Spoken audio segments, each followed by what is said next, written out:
ఇవాళ రాష్ట్ర వ్యాప్తంగా ఉన్న కిరాణా షాపులు నడుపుకుంటా ఉన్నా నా అన్నదమ్ములందరినీ అడుగుతా ఉన్నా, నా అక్క చెల్లెమ్మలందరినీ కూడా అడుగుతా ఉన్నా, ఏమన్నా ఏమక్క మీ కిరాణా షాపులో అట చంద్రబాబు నాయుడు చెప్తా ఉన్నాడు మీరంతా గంజాయి అమ్ముతా ఉన్నారట, సరుకులు కాదట అని చెప్పి చెప్తా ఉన్నారు.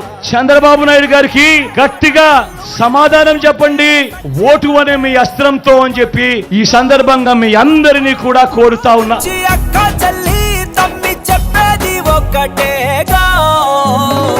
ఆ ఆన్గోయింగ్ స్కీమ్స్ ద్వారా ఆ అక్క చెల్లెమ్మల ఖాతాలకు పోవాల్సిన డబ్బులు కూడా దిక్కుమాలిన చంద్రబాబు నాయుడు ఆపుతున్నాడు అనంటే ఇంతకన్నా దుర్మార్గం ఎక్కడైనా ఉంటుందా అని అడుగుతా ఉన్నాడు మీ బిడ్డ.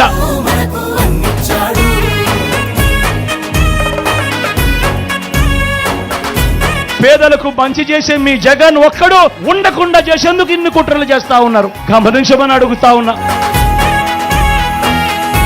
ఈ జరగబోయే ఈ ఎన్నికలు కేవలం ఎమ్మెల్యేలను కేవలం ఎంపీలను ఎన్నుకునేందుకు మాత్రమే జరగబోతా ఉన్న ఎన్నికలు కానే కావు. ఈ జరగబోతా ఉన్న ఎన్నికలు రాబోయే 5 ఏళ్లలో మీ ఇంటింటి భవిష్యత్తును, పథకాల కొనసాగింపును నిర్ణయించబోయే ఎన్నికలు ఈ జరగబోయే ఎన్నికలు. ప్రతి ఒక్కరూ కూడా గుర్తు పెట్టుకోమని కోరుతా ఉన్నా. యువతి యువకుల దాకా సంక్షేమం చేశాడంటూ ఆంధ్రప్రదేశ్ అంతా గొంతెత్తి చెప్పేదొకటే.